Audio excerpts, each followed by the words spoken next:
Cypro, palakang blandi. Pakikuha mo na yung kuya mo. Nakita ko na yung kuya mo. Hanggang ngayon di mo pa rin kinukuha. Ako pa pinagpapalaki mo. Anak ng tipaklong, Cypro. Yung big bike ko, ibigay mo na. Yung pustahan natin na pag nahanap ko yung kuya mo, ikaw ang bibili ng big bike para sa akin. O paano yan? Bibilang mo rin ng big bike si Oslik Guevara. Ayun, no? Ako pa pagpapalakihin mo ng kuya mo, anak ng tipaklong, 'di ba? Usapan natin pulis o ano man ang estado ng iyong kuya, basta mahanap ko ang kuya mo, ikaw ang bibili ng big bike para sa akin. Kahit 400cc okay na. No, ano ba? Yung pustahan natin, ano ba 'to? Ang lakas-lakas dumedi ng kuya mo hanggang ngayon hindi mo pa rin kinukuha. Pick upin mo na 'to. Anak ng weteng.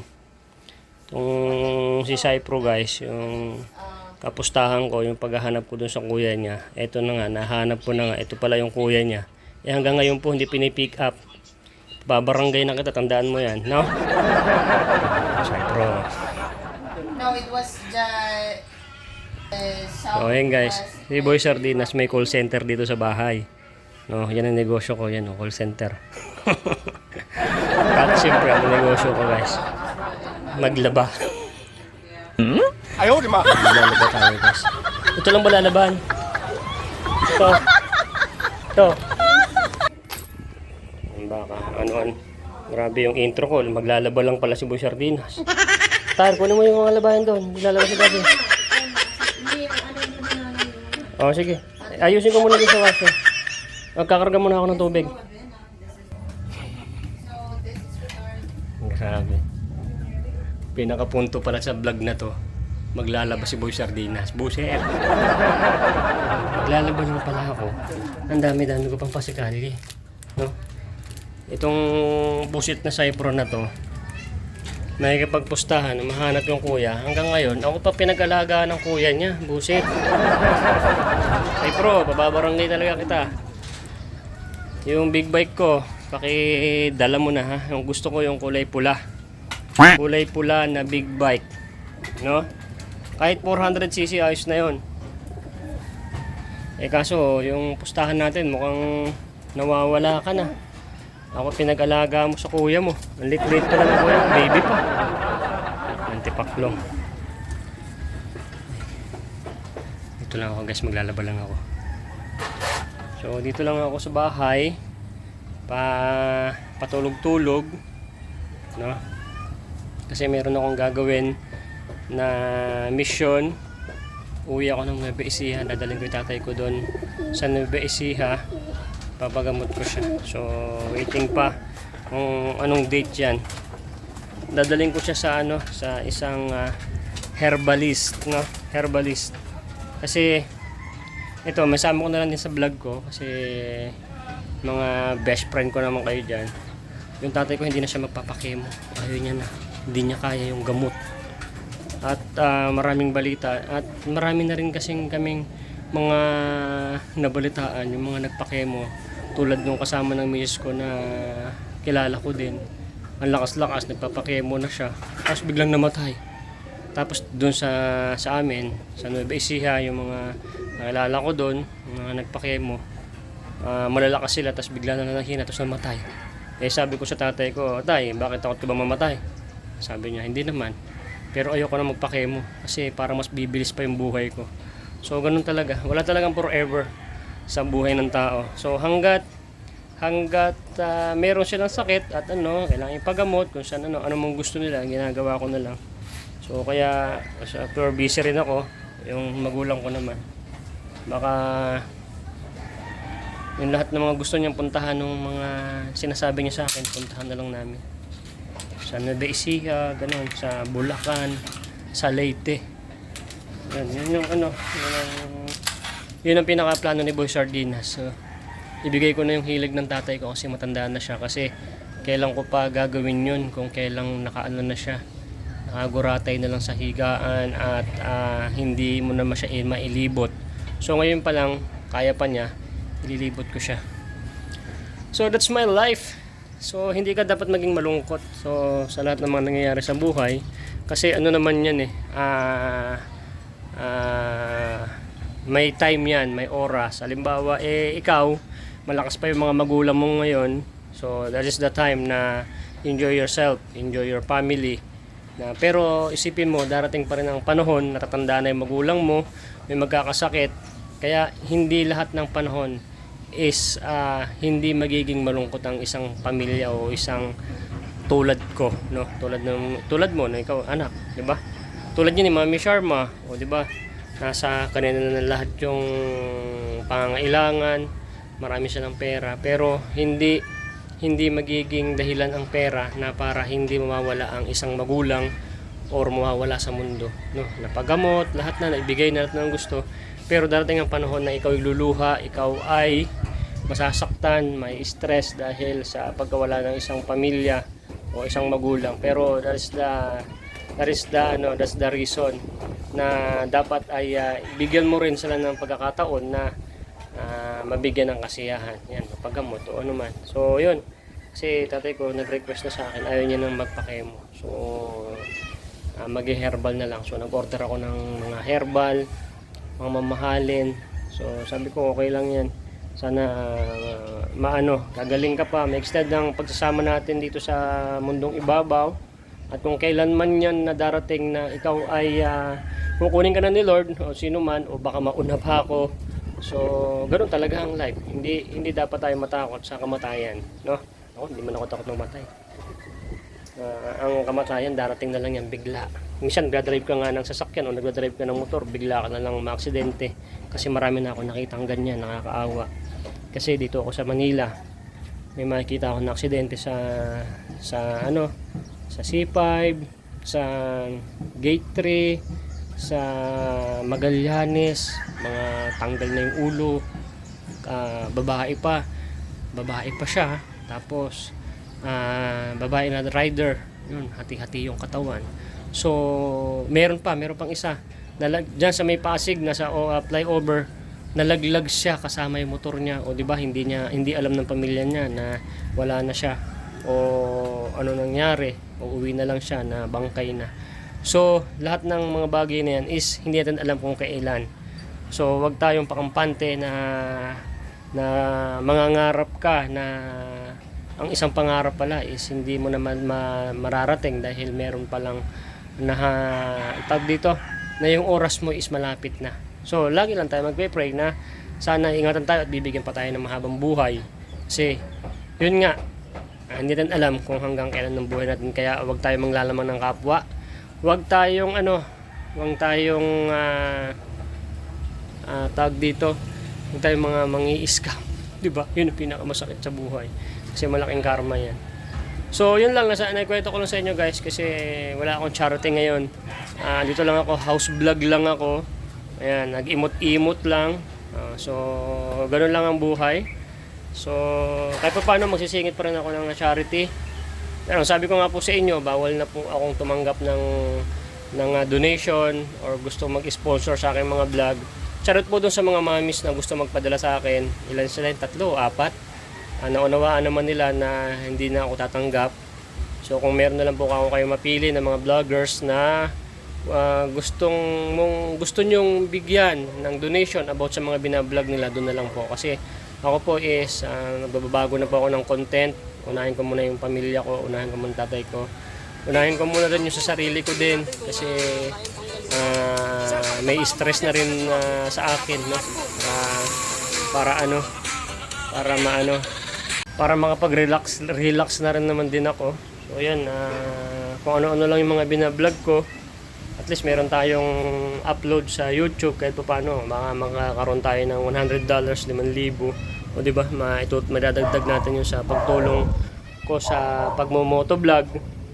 At least, syempre ako gumagastos na rin ako ng sarili kong pera. At least iba na malaking bagay yun sa akin na meron tayong sinusweldo kay YouTube. Shoutout po pala sa mga nanonood sa akin ng mga solid, kahit mga nasa 1,000 plus, okay na rin yan. Kaya na mag $100 yan, lalo kung tatapusin mo pa yung mga ads dyan sa aking YouTube, no? So babalik pa rin ako naman sa charity, huwag kayong mag-alala. At bonggang-bongga yan pagbabalik ko dyan. Ito, nagmo-motovlog na lang naman ako, yung biglang vlog, ganyan. At shoutout po doon sa mga tinutulungan ko. Sana naunawaan nyo pag minsan din ako makakabalik sa inyo.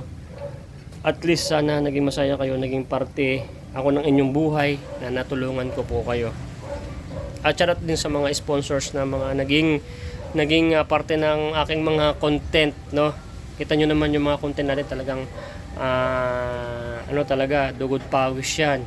Hindi basta-basta mga content yan at kung saan-saan at merong puso diyan, no? Andyan kasi yung yung puso. Hindi nawawala yan yung pagcha-charte natin kasi pag napanood mo yung video niyan is makikita nyo naman talaga may puso diyan sa loob ng video na yan. Di ba? Marami tayong mga napauwi sa probinsya, may napaputulan tayo ng paa, si Tatay Jobert, shout out. May mga nakuha tayong ampon na scammer pala. Marami tayong mga pabahay sa mga mahihirap at daang libong halaga ng bigas na pamigay na rin natin sa pamamagitan ni Boy Sardinas.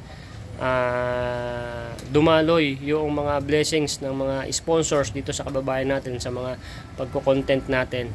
Kita nyo naman ang dami niyan, mga napauwi, nabigyan ng gamot, napakain, di ba?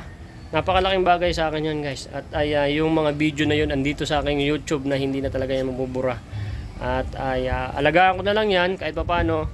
Yung aking YouTube is na open ko pa rin at nakakapag-upload ako kung ano man ang gusto kong upload tulad ng mga ganitong mga parang nagkukwentuhan lang tayo. So syempre i-content ko rin yung tatay ko pagka pinapagamot ko na para pagdating ng panahon na gusto namin panoorin yung tatay ko or yung nanay ko anuman, napapanood namin na ganito yung pag-aasikaso sa kanya. Nabablog ko kung saan kami nagpupunta, at least mapapanood namin yung video, dito kami galing, ganyan, di ba? Kasi I'm a vlogger, gusto kong gumawa ng video na para pagdating din ng panahon na pagtanda ko is napapanood ko na malakas din ako, yan, napuntahan ko yan, na nagawa ko to, di ba? So shoutout din pala sa aking mami. Meron pa akong isang nanay na sumusuporta sa akin sa aking mga misyon. Yun na lang yung iniwan ko sa akin kasi turing ko sa kanya. Talagang nanay, no, yung mami ko. Napakayaman nun at tinuring niya ako talagang pangatlong anak. So yun, siya na yung tumutulong sa akin kasi alam din niya naman na hindi ko naman din kakayanin lahat. Kaya ayun, maraming salamat po sa aking mami. Yung mami ko Sharma, no? So ayan guys, marami akong lalaban pala, no? Marami akong lalaban, tinan nyo. So maglalaba ako, magkakarga ako ng tubig eh. Maraming tubig. Yan, may CR din dito. Ayan, may CR din. So, iniputan ng ng kalapate. Ko kasi mahilig mag-alaga ng mga kalapate. Pero ako naman ginagawang tagalinis, yung misis ko, ayan oo. Ano pangalan mo? Ha? Ikaw ba si Jennifer? Sino si Jennifer? Taas ang kamay. Ay, taas yung paa. Jennifer! Sino si Jennifer sa inyong apat? Ha? Hanaan nyo magsalita. Ikaw ba si Jennifer? Sino si George?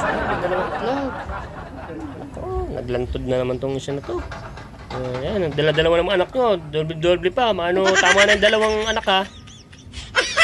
Tama na yung dalawang anak nyo na yan. Mahirap ang buhay. Mahal ang diaper. Mahal ang gatas. Ayan.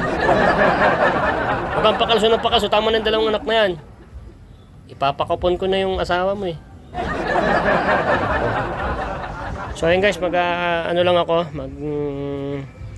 magre-ready lang ako ng paglalabahan ni Boy Sardinas. Yan, marami pang mga nalaban dyan. So yan. Hindi naman kailangan magdilig kasi mga basa pa kasi nag-uulan. Nag-aanggi naman dyan. Nadidilig naman yung mga halaman ng misis ko. At maglilinis din ako dito. Yan lang muna ang gagawin ko. Mamaya mag-ready ako ng mga bata. That's my life. So yun lang muna at maglalaban muna ako. Wait lang guys. Yun guys, nakasalang na tayo ng unang salang. So yan nakasalang na. Bahala na siya dyan. Ganun lang naman trabaho ko, tigasalang. Ganun tapos sila nang sasampay. Sasampay na lang to, halos tuyo na. Diba? Lupit ng labandera ko. Si Maring Whirlpool. Ayaw, di ma. Mari ko yan. Ang lupit maglaban niya. Sana mag-isa. Sana maglabang lang. We have 58 minutes. At sasampay na yan within 58 minutes. Titirahin na yan ni Maring Whirlpool. Alright. So yun, meron pa akong pangalawang salang yun. Konti na lang. Sa pagkasampay, ayoko magsampay. Nakaka-urat magsampay kasi hahangir-hangir ka pa. So okay lang naman to. Madali lang naman yung trabaho ko. Ino-operate ko lang. Tinutulungan ko lang si Maring Whirlpool na ilagay yung mga sasalang at siya na bahala. Ayun o, natutubig pa si Maring Whirlpool. Ayun na. So ayun, bababa na tayo. So ayun, ibabalikan na lang yan mamaya. Lalabas ko na lang yon pag tapos na si Maring Whirlpool. Salang ko yung isa. Yan nga yung aking cat. Hello, how are you? Kuk.